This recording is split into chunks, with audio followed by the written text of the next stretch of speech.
મારું નામ જગદીશભાઈ ભાનુભાઈ મિયાત્રા। મુદ્દામાં સાહેબ એવું છે, અમારે રાજકોટ તાલુકાનું ખીજડીયા ગામ છે, ત્યાં અમારે જૂનો ગવિરદર સ્ટેટનો રસ્તો છે।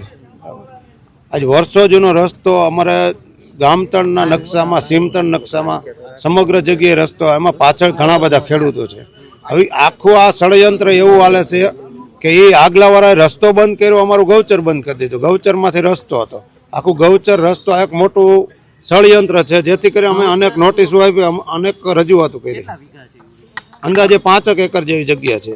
એ દબાણ કરવામાં આવ્યું છે રમેશ ભનુ કમાણી, એને રાજકોટના છે, એને દબાણ કરવા આવ્યું છે, અનેક વખત કરી।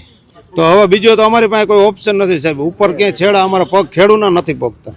તો હવે આ છેલ્લી ટ્રાય છે આજે સાહેબને મળવાનું, ત્યાંથી અમને શું રિસ્પોન્સ મળે, નકર હવે પછી સાંજમાં 5 વાગ્યાનો કાર્યક્રમ જે સ્થળે દબાણ ને જે કાંઈ છે ત્યાં 5 ખેડૂત અમારા કોઈ માનવા તૈયાર નથી। એને 1 એકર જગ્યા છે, એ કે અમારું બધું આવી રીતે પડી જાય તો અમારે વાયા રોડ ખાવા પીવાનું શું, એટલા માટે એ કહે છે કે આત્મદાહ કરી લેવા છે। એવા અમારા પાછળના 15-20 ખેડૂત છે જગ્યામાં, પણ અમુક ખેડૂત સમજે છે કે ભાઈ આપણે કાયદાકીય લડત, પણ અમુક સમજવા તૈયાર નથી। અનેક વખત રજૂઆતો થઈ, પણ આમાં કંઈક કોઈ નિવેડો આવતો નથી, ઉપર રાજકીયનું પ્રેશર એવડું છે। ગોપાલસિંહ રેવર, હું ખીજડીયા ગામનો સરપંચ।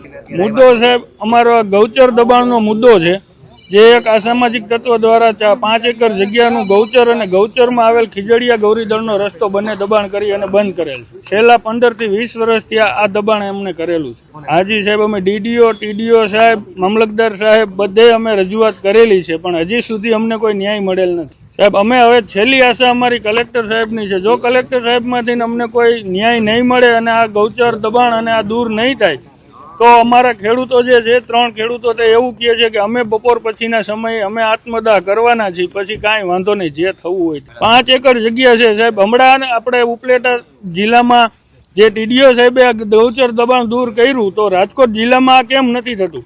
આવા કેના એને પ્રેશર છે, શું પ્રેશર આપે છે અધિકારીઓને કે આ દબાણ દૂર થતું નથી? હા સાહેબ, અમને રાજકારણીઓનો પ્રેશર લાગે છે, નકર ટીડીઓ અને ડીડીઓ સાહેબ સરપંચશ્રીની સાથે હોવા જોઈએ કે અમે તમારી સાથે રહી છીએ અને આ દબાણ દૂર કરો। અત્યારે અમારી સાથે 25 થી 30 ખેડૂતો છે અને બાકીના ગામમાં ઊભા છે, પણ અમે એમને એવું કીધું કે આપણે કલેક્ટર સાહેબને ખાલી આવેદન દેવાનું છે, 5 વ્યક્તિ પણ કાફી છે, એટલે એમને અમે અહીંયા નથી લઈએ। 3 ખેડૂતોએ મને આવી જાણ કરેલ છે કે અમે 3 આત્મદાહ કરવાના છીએ અને જે સ્થળ છે ત્યાં જ કરવા।